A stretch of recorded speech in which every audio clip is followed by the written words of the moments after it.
विद्यापीठ हे गुणवत्तेचं महाराष्ट्रातलं नावाजलेले आशिया खंडातलं नावाजलेले विद्यापीठ राहिलेलं नसून केवळ आशिया खंडामध्ये पैसे कमावणारे एक नवीन कारखाना तयार झालेला आहे। आज 1 कोटी देतात ना, उद्या सगळं तुम्हाला अप्रूव्हल मिळणार, तुम्हाला लगेच GD कडे गेलात की तुम्हाला पगारपत्रक मिळणार। आज लेक्चरमध्ये गेलात तर, आज गरवारीमध्ये गेलात तर तिथे 3 मुलं लेक्चरला बसत नाहीत, त्यांना पण माहिती नाही हे पैसे देऊन लेक्चर भरलेले आहेत।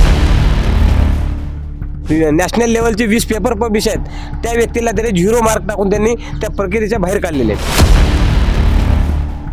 आतापर्यंत पण असं ऐकलं होतं की एखाद्या कॉलेजमध्ये किंवा विद्यापीठामध्ये जर तुम्हाला प्रोफेसर बनायचं आहे तर तुम्हाला खूप शिक्षण घ्यावं लागतं, बऱ्याच परीक्षा द्यावं लागतात। परंतु आता पुणे युनिव्हर्सिटीमध्ये एक नवीन स्कॅम समोर आला आहे आणि तो म्हणजे जर आज एखाद्याने 1 कोटी या युनिव्हर्सिटीला भरले तर दुसऱ्या दिवशीपासून तो या युनिव्हर्सिटीमध्ये म्हणजे पुणेच्या विद्यापीठामध्ये तो प्रोफेसर म्हणून इथं असेल। मग त्याला शिकवता येतं विद्यार्थ्यांना की नाही तो दुसरा भाग। आणि ह्याच गोष्टीला घेऊन इथं जे प्रोफेसर आहेत, असिस्टंट प्रोफेसर म्हणून ज्यांनी स्वतः पुणे विद्यापीठामध्ये काम केलेलं आहे ते इथं आता धरणे आंदोलन करायला बसलेले आहेत। तर दादा, तुमच्यासमोर हा जो सगळा घोटाळा आहे हा कधी आला आणि कसं तुम्ही ठरवलं की आता आपल्याला आंदोलनाला बसायची गरज आहे म्हणून? ज्यावेळेस मी गरवारी महाविद्यालयाची जाहिरात निघाली होती त्यावेळेस मी अर्ज केला होता। त्या ठिकाणी अर्ज केल्यानंतर मुलाखतीला बोलवले। मुलाखतीमध्ये ज्यावेळेस मुलाखतीला गेल्यानंतर दुसऱ्या दिवशी असं समजलं की त्या त्या भरती प्रक्रियेमध्ये VC नॉमिनी जे प्रतिनिधी नेमतात त्याच्यामध्ये प्रतिनिधी नेमताना त्या दिव्यांग प्रतिनिधी नेमला नव्हता असं मला कळालं होतं। संबंधित विद्यापीठाला मी अर्ज केला की ह्या ठिकाणी जी भरती प्रक्रिया चाललेली आहे ते चुकीच्या पद्धतीने चालली आहे। तिथं इंटरव्ह्यूला गेल्यानंतर फक्त एक तुमचं नाव गाव विचारतात, बाकी काही विचारत नाहीत। 1 मिनिटामध्ये एक कॅन्डिडेट काढला जातो। मग त्याच्यातून संशय निर्माण झाला की ही भरती प्रक्रिया आहे का पैशाची प्रक्रिया आहे, हा प्रश्न निर्माण झाल्यानंतर विद्यापीठाला मी तक्रार केली। विद्यापीठानं शनिवार असताना सुद्धा 5:30 वाजता पाली विभागाचे विभाग प्रमुख देवकर सर यांना दिव्यांग प्रतिनिधी म्हणून पत्र दिलं होतं आणि 13 तारखेपासून त्यांना दिव्यांग प्रतिनिधी म्हणून पत्र दिलं होतं। पण पाली विभागाचे विभाग प्रमुखांनी सांगितलं की मला दिव्यांग प्रतिनिधी म्हणून जाता येत नाही, माझ्या हैदराबादला कॉन्फरन्स आहे, तुम्ही आज रोजी सांगितलं तर मला शक्य नाही, 8 दिवसा अगोदर सांगितलं तर मी गेलं असतं असं त्यांनी सांगितल्यामुळं ती भरती प्रक्रिया बायस होणार हे ते सिद्ध झालं होतं। पण त्यांच्या गरवारे महाविद्यालयाच्या ओळखीच्या महाविद्यालयातून एक अपंग शिक्षक आणला त्या ठिकाणी आणि त्यांनी पाठीमागून सुरुवातीपासून त्यांच्या सह्या करून घेतल्या तर शेवटपर्यंत करून घेतल्या आणि त्याच्यामुळे ती भरती प्रक्रिया पार पाडण्याचा त्यांचा एक पाऊंडच रचला होता। आणि प्रत्येक विद्यार्थ्याकडून पैसे घेऊन त्यांनी बेकायदेशीर प्रक्रिया राबवून त्यांना प्राध्यापक म्हणून अप्रूव्हल दिलेला आहे। आणि त्याच्यामध्ये विद्यापीठाच्या कुलगुरूचा महत्त्वाचा मुद्दा आहे। 5 महिन्यापासून आम्ही अप्रूव्हल रोखून ठेवला होता, पण विद्यापीठाच्या कुलगुरूला वरून राजकीय प्रेशर आल्यामुळे त्यांनी नाईलाजास्तव त्यांना प्री अप्रूव्हल दिलेला आहे।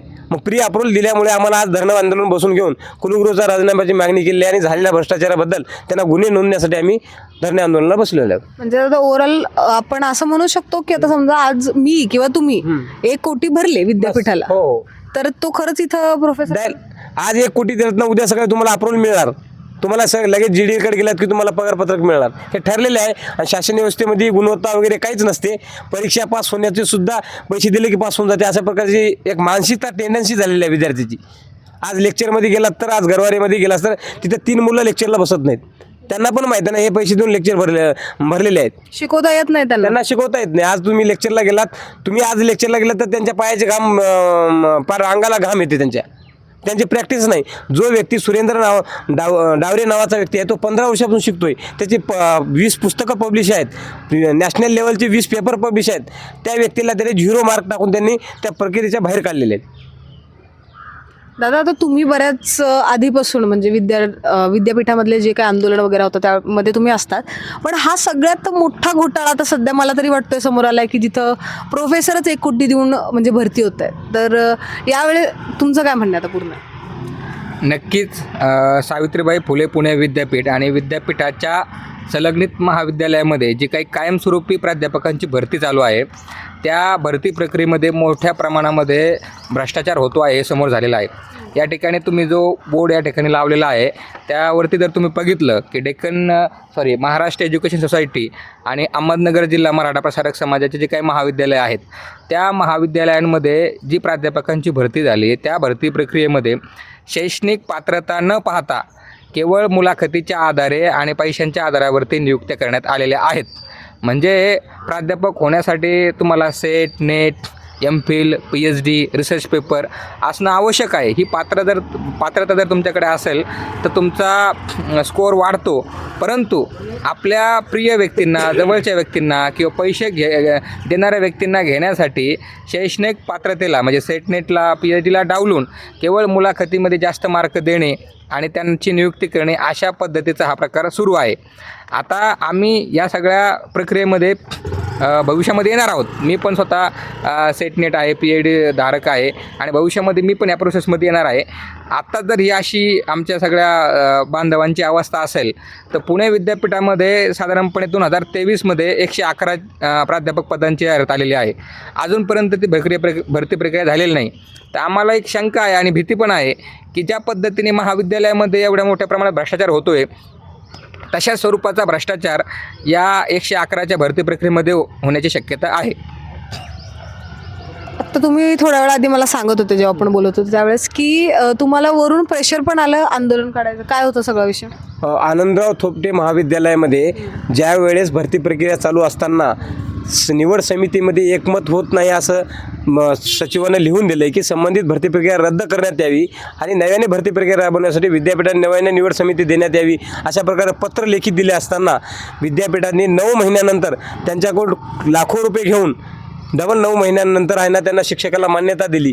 हा प्रकार त्यांच्या समोर आलेला असताना आता आम्हाला कोणत्याही परिस्थितीमध्ये हा जो भ्रष्टाचार आहे तो ओपन उघडकीस येईल म्हणून त्यांनी वारंवार मला प्रेशर करत होते की तुम्हाला आम्ही भरती प्रक्रिया रद्द करतोय, 3 कॉलेजची भरती प्रक्रिया रद्द करतो, तुम्ही आंदोलन मागे घ्या. मी सांगितलं त्यांना की मी आंदोलन मागे घेणार नाही. संबंधित भ्रष्टाचार झालेला आहे, संबंधित व्यक्तीला गुन्हेगार ठरवून त्यांना जे काय असेल कायदेशीर प्रक्रिया असेल गुन्हे दाखल करा, त्याच्याशी मी उठणार आहे, लेखी लिहून द्या.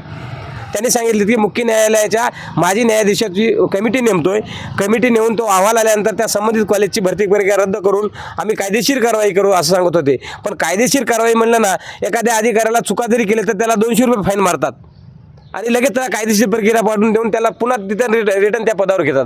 म्हणजे हा भ्रष्टाचार वर्षानुवर्ष चालूच आहे आणि तो त्यात वाढ होत आहे. या प्रत्येक अधिकाऱ्याला इथे लालूच होऊन गेलेली आहे. मी कशा प्रकारे लवकर मोठा होईल. विद्यापीठ हे गुणवत्तेचं महाराष्ट्रातलं नावाजलेले, आशिया खंडातलं नावाजलेले विद्यापीठ राहिलेलं नसून केवळ आशिया खंडामध्ये पैसे कमावणारे एक नवीन कारखाना तयार झालेला आहे असं एक लोकांची प्रतिक्रिया निर्माण झालेली आहे. आणि ती प्रतिक्रिया कुठेतरी सावित्रीबाईला काळीमा फासणारी आहे म्हणून आम्ही आज रस्त्यावर उतरलो आहोत. सावित्रीबाईच्या प्रतिमेला काळीमा फासू नये म्हणून. राहुल दादा, जर आत्ता आपण म्हणजे हे जे कुलगुरू वगैरे आहेत त्यांनी या गोष्टीत दखल नाही घेतली तर तुमची पुढचं पाऊल काय असणार? आज धरणे आंदोलनाचा 5वा दिवस आहे. विद्यापीठ प्रशासनाच्या वतीने म्हणजे अधिकृतपणे जे काही मंडळींनी या ठिकाणी येणं अपेक्षित होतं ते कुणीही आलेलं नाही आहे. परीक्षा विभागाचे संचालक, प्रभारी संचालक ते या ठिकाणी येऊन थोडासा समन्वय साधण्याचा प्रयत्न करत आहेत, परंतु ठोस असं ते काही आम्हाला उत्तर देत नाहीत. जर या आंदोलनाची दखल विद्यापीठ प्रशासनाने घेतली नाही तर 11 तारखेला या ठिकाणी जे काही RPIचे कार्यकर्ते आहेत आणि सिनेट सदस्य हर्ष गायकवाड सर आहेत, हे त्यांच्या सगळं पक्षासोबत आणि प्राध्यापकांसोबत या ठिकाणी आम्हाला या ठिकाणी जॉईन होणार आहेत. तर सोबतच बाकी इतर जी काही समविचारी संघटना आहेत त्यांचाही पाठिंबा या ठिकाणी वाढतो आहे. तर मला असं वाटतं की जर विद्यापीठ प्रशासनाने दखल घेतली नाही तर या आंदोलनाचं स्वरूप हे अधिक तीव्र होईल. आणि दुसरी एक खंत या ठिकाणी आम्हाला अशी वाटते की विद्यापीठ प्रशासनाकडे संवाद साधण्यासाठी माणसंच नाहीत. म्हणजे गेल्या 1 महिन्यांपासून विद्यापीठाला कुलसचिवच नाहीत अशी असलेली परिस्थिती आहे. आणि कुलसचिव या सगळ्या महत्त्वाच्या प्रक्रियेमध्ये त्यांचा महत्त्वाचा रोल असतो आणि तेच जर या ठिकाणी नसतील, उपस्थित नसतील तर आमच्यासोबत संवाद कोण साधणार आहे, हा एक मोठा प्रश्न आहे. म्हणून जोपर्यंत आमच्या मागण्या पूर्ण होत नाहीत तोपर्यंत आम्ही हा संघर्ष चालू ठेवू. आणि आज जरी आम्ही संख्येने कमी असलो तर येत्या 11 तारखेपासून ही संख्या तुम्हाला निश्चितच वाढलेली दिसेल. शिक्षणाचं माहेरघर असलेलं पुणे आणि पुण्यामध्ये असलेली सावित्रीबाई फुले विद्यापीठ आणि या विद्यापीठामधला हा जो भ्रष्टाचार आहे तो आता किती तीव्र झालेला आहे आपल्याला पाहायला मिळतोय की म्हणजे कॉलेजमध्ये असलेले प्रोफेसरच भ्रष्टाचारी आहेत तर विद्यार्थी काय शिकणार.